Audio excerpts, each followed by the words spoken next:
अस्सलाम वालेकुम dear student, critical coaching से मैं आप लोगों को हाजिर हूँ।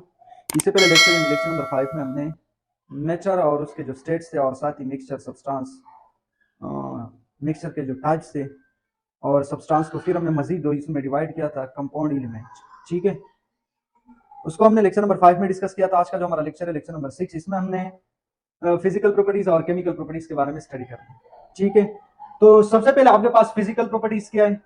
The properties that are associated with physical state of matter is called physical properties. या वो प्रॉपर्टीज है जो किससे एसोसिएटेड है? फिजिकल स्टेट से एसोसिएटेड है, फिजिकल स्टेट से रिलेटेड है। यानी वो प्रॉपर्टीज जो फिजिकल स्टेट से रिलेटेड होते हैं उन प्रॉपर्टी को हम क्या कहते हैं? Physical properties. अगर आप कहें कि सर समझ में नहीं आया, लेकिन मैं यहाँ पे फिर आपको एग्जांपल के थ्रू समझाने की कोशिश करूंगा।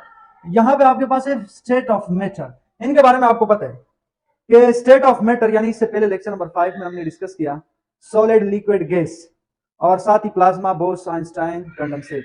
ठीक है, आपके पास जो स्टेट ऑफ मैटर थे उसको मैंने लेक्चर नंबर 5 में डिस्कस किया।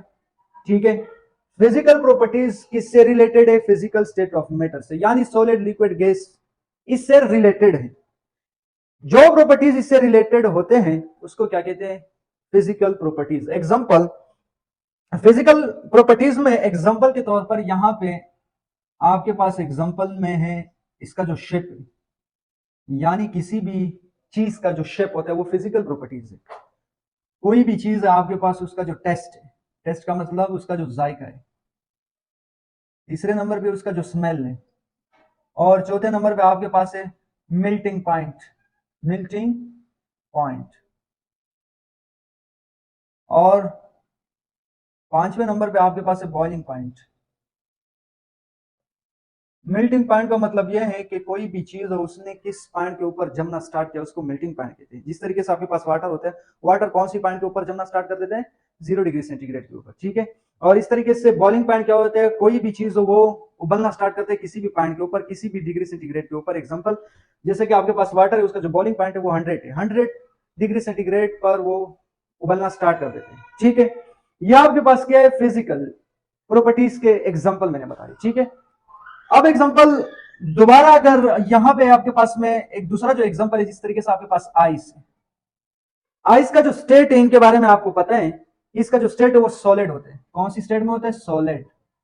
ठीक है, और इस आइस को जब मैंने हीट किया, हीट करने के बाद इससे वाटर बन जाता है। ठीक है, यहां पे इसका जो स्टेट है वो लिक्विड है, लेकिन इस आइस का जो फार्मूला होता है वो भी H2O होता है, और वाटर का जो फार्मूला होता है वो भी H2O। और साथ ही जब मैंने इसको दोबारा हीट किया तो इससे क्या बनता है? स्टीम। ठीक है, और ये भी आपके पास कौन सी फॉर्म में होता है? गैस की फॉर्म, यानी एग्जांपल। ठीक है, अब ये आपके पास तीनों स्टेट में मैंने इसको चेंज किया। सबसे पहले सॉलिड था, फिर लिक्विड था, फिर गैस था, लेकिन इसकी केमिकल कंपोजिशन में कोई चेंजिंग नहीं आया। जब केमिकल कंपोजिशन में कोई चेंजिंग नहीं आया तो इनकी वजह से इसको हम क्या कहते हैं? ये फिजिकल प्रॉपर्टीज रिलेटेड है किस चीज से? फिजिकल स्टेट से। ये आपके पास कौन सा स्टेट है? फिजिकल स्टेट है, मैटर ऑफ स्टेट। ठीक है, ये भी आपके पास लिक्विड है, गैस है। यहाँ पे हमने डिफिनेशन में क्या लिखा है? With physical state of matter, matter के जो स्टेट है उनसे रिलेटेड जो प्रॉपर्टीज है उसको क्या कहते हैं? Physical properties.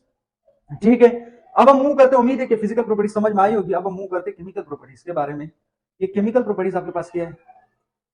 The properties that depend upon the chemical composition of a substance is called chemical properties. ऐसे properties जो chemical composition के ऊपर डिपेंड करें, ठीक है, ऐसे properties को हम क्या कहते हैं? chemical properties. एग्जाम्पल, यहां पे अगर आप कहें कि सर कोई एग्जाम्पल, तो आपके पास एग्जाम्पल है, यहां पे आपके पास जो एग्जाम्पल है वो है रस्टिंग ऑफ आयरन। ठीक है, रस्टिंग ऑफ आयरन, ये आपके पास इसका एग्जाम्पल है। ठीक है, अब रस्टिंग ऑफ आयरन यानी आपके पास एक मेटल है, क्या है? मेटल। ये मेटल का एग्जांपल, मेटल को हम फेरन कहते हैं, यानी आयरन, ये आयरन का सिंबल होता है। ठीक है, ये लैटिन वर्ड से आया है। ठीक है, अब आपने करना क्या? यहाँ पे ये जो मेटल था इसको जब जंग लगा, जंग लगने के बाद इसकी केमिकल कंपोजिशन में चेंजिंग आएगी। कैसे चेंजिंग आएगी? एग्जांपल, जब इसको, ये जो रस्टिंग ऑफ आयरन है यानी इस मेटल को जब जंग लग जाता है, जंग क्यों लगता है? इसमें इस Fe से, आयरन से क्या चीज बन जाता है? Fe, फेरन ऑक्साइड, यहाँ पे O3, ये आपके पास इसे ये बन जाता है। ठीक है, यानी इसमें 3 ऑक्सीजन ऐड हुए, अब आपने मुझे बताना है ये जो आपके पास मेटल था इसकी केमिकल कंपोजिशन में चेंजिंग आया या नहीं। तो आपको साफ नजर आ रहा है कि यहाँ पे सिर्फ आयरन था, यहाँ पे 3 ऑक्सीजन ऐड हुए, तो इसकी केमिकल कंपोजिशन में चेंजिंग आई। इस तरीके से आपके पास एक पेपर है, जब पेपर को आपने जलाया, जलाने के बाद वो राख बन जाता है। पहले जो इसकी प्रॉपर्टीज थी वो अलग थी, लेकिन बाद में जो इसकी प्रॉपर्टीज है वो अलग है, यानी दोनों प्रॉपर्टीज डिफरेंट है।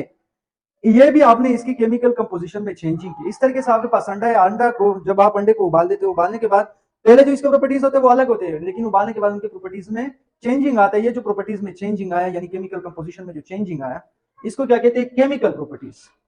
मैंने आपको बताया यहाँ पे इसकी केमिकल कंपोजिशन में चेंजिंग आया है, इसकी वजह से इसको हम क्या कहते हैं, केमिकल प्रॉपर्टीज। इसका मैंने आपको एग्जांपल बताया, रस्टिंग ऑफ आयरन, यानी मेटल को जब जंग लगता है। ठीक है, ये था आपके पास किस चीज के बारे में, फिजिकल प्रॉपर्टीज और केमिकल प्रॉपर्टीज के बारे में। अच्छा, फिजिकल प्रॉपर्टीज और केमिकल प्रॉपर्टीज, उम्मीद है ये आपको समझ में आई होगी। लेक्चर समझ आने की सूरत में आपने हमारे यूट्यूब चैनल को सब्सक्राइब करना और साथ ही बेल आइकन के ऊपर क्लिक करना। Thank you so much.